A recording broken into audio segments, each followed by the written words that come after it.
Olá, irmãos, graça e paz. Estamos de volta com o nosso estudo. No vídeo passado, nós falamos sobre Satanás e sua origem e hoje queremos falar sobre seu estado original. No Antigo Testamento, Satanás é citado em 7 livros, através de diferentes nomes. E no Novo Testamento, ele é mencionado em 19 livros. Será que esses escritores estariam equivocados com relação à existência de Satanás? Acredito eu que não. Até porque nós levamos em consideração o tempo dos escritos, levando em consideração que os livros foram escritos em um período de aproximadamente 1.600 anos, é bem provável que eles não estivessem enganados, e acredito que não. Eu creio naquilo que a Bíblia diz. Alguns escritores falam em 1.500, outros falam em 1.600 anos. O fato é que foi um período muito grande e que esse período em que eles escreveram em diferentes culturas e também diferentes lugares do mundo, mais de 40 escritores. Então vamos falar sobre seu estado original. Pelo que entendemos, as escrituras mostram que Satanás foi um ser como um ser criado, ele era perfeito, foi criado como um ser de grande brilho, de beleza inigualável, vamos dizer assim, exaltado em sua posição e honra, e que por orgulho e soberba procurou desviar para si a adoração devida exclusivamente a Deus. Devido a esse pecado, a sua posição foi rebaixada, tornando-o grande adversário de Deus, inimigo do homem. É o que diz Bancroft na sua Teologia Elementar, na página 302. Então vamos ao assunto. O diabo. Quem ele é? Essa é uma pergunta que precisamos fazer e ela deve ter uma resposta. A palavra diabo é originada do grego e significa caluniador, segundo diz Orlando Boyer. Em Ezequiel 28, de 1 a 19, fala desse ser, embora o texto mencione o rei de Tiro. Nesse contexto, o rei de Tiro é apenas um exemplo, o qual foi mencionado pelo orgulho, soberba e não ser submisso a Deus. Se Deus não era seu senhor, isto é, do rei, então o adversário era quem governava a sua vida, isso com toda certeza. Em Ezequiel,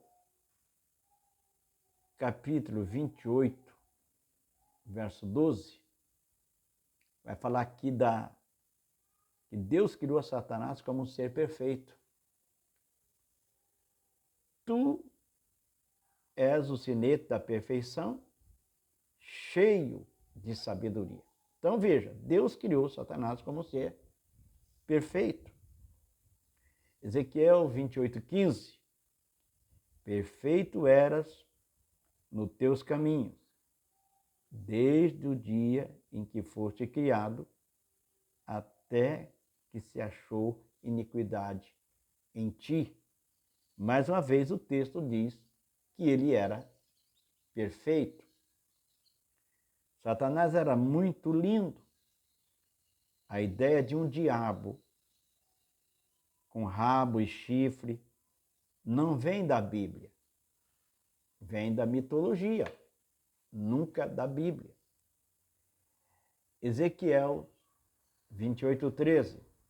Estava no Éden, jardim de Deus, de todas as pedras preciosas te cobria, o sárdio, o topázio, o diamante, o berilo, o ônix, o jaspe, a safira, o carbúnculo, a esmeralda. De ouro se te fizeram os teus engastes, e ornamentos, no dia em que foste criado, foram eles preparados. Veja que coisa interessante é o que diz a Bíblia. Observe que o jardim mencionado já existia antes do Éden de Adão, bem antes. O Éden, citado no livro de Ezequiel, ele é notório pela beleza mineral, que é mencionada. Enquanto que o de Adão era notório pela beleza vegetal. É interessante notar isso.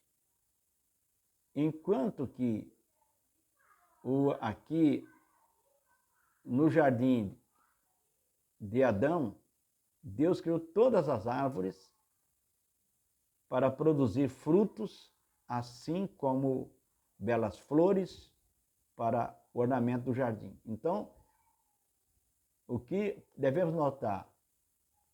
Que o jardim que Deus criou, onde estava Satanás, ou Lúcifer, era de beleza mineral, enquanto que Adão estava, era de uma beleza vegetal.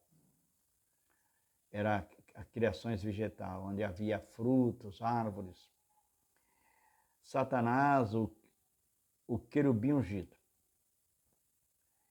Em Ezequiel 28:14, diz o seguinte: tu eras querubim da guarda, ungido, e te estabeleci, permanecias no monte santo de Deus, no brilho das pedras andavam. Novamente é mencionado aqui o reino mineral. Satanás esteve no Éden na qualidade de querubim ungido. Ele era um querubim vestido de autoridade divina, por nomeação do próprio Deus. É o que nós encontramos. E aí vem uma pergunta: o que é então um querubim?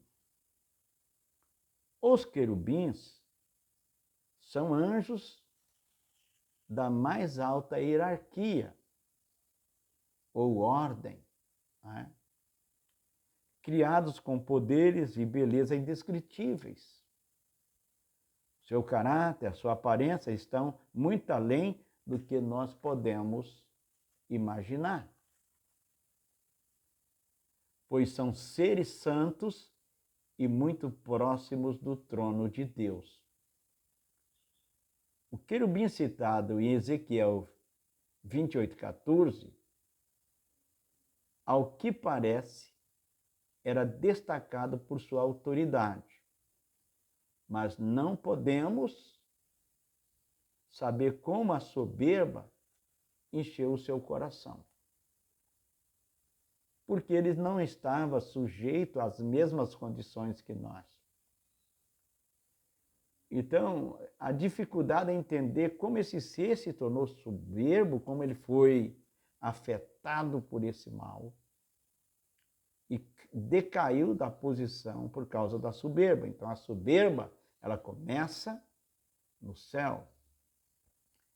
Ezequiel 28:2, assim diz o Senhor Deus, visto que elevas o teu coração e dizes, eu sou Deus, sobre a cadeira de Deus me assento, no coração dos mares, e não passas de homem, e não és Deus, ainda que estima o teu coração como se fora o coração de Deus. Muito interessante isso aqui. Devemos lembrar que o rei de Tiro acreditava ser divino. Por isso ele é mencionado aqui. Por esse motivo, ele é considerado como um tipo de Satanás. Ezequiel 28:3 está escrito, sim, és mais sábio do que Daniel. Não há segredo algum que se possa esconder de ti. Olha que coisa interessante. Da perspectiva do céu, constatamos que Lúcifer levantou-se contra Deus, querendo ser adorado como o próprio. E aqui foi a sua derrota. Alguns teólogos entendem que Lúcifer era um diretor de adoração e, por ser ungido, o mais próximo de Deus. Um tipo quase assim, vamos dizer, de segunda pessoa de Deus. Ele era, na hierarquia, a pessoa depois de Deus, a que mais tinha autoridade. Se levantou contra Deus por querer usurpar a adoração, aquilo que era devido somente a Deus. Fica essa lição aqui para nós, que a soberba é o princípio de todo pecado. O orgulho que destrói. Então, até o próximo culto, ou culto, não, falei culto, acostumado com culto, né? Até o próximo vídeo, e onde vamos falar sobre unção. Então, queridos, até lá, Deus abençoe.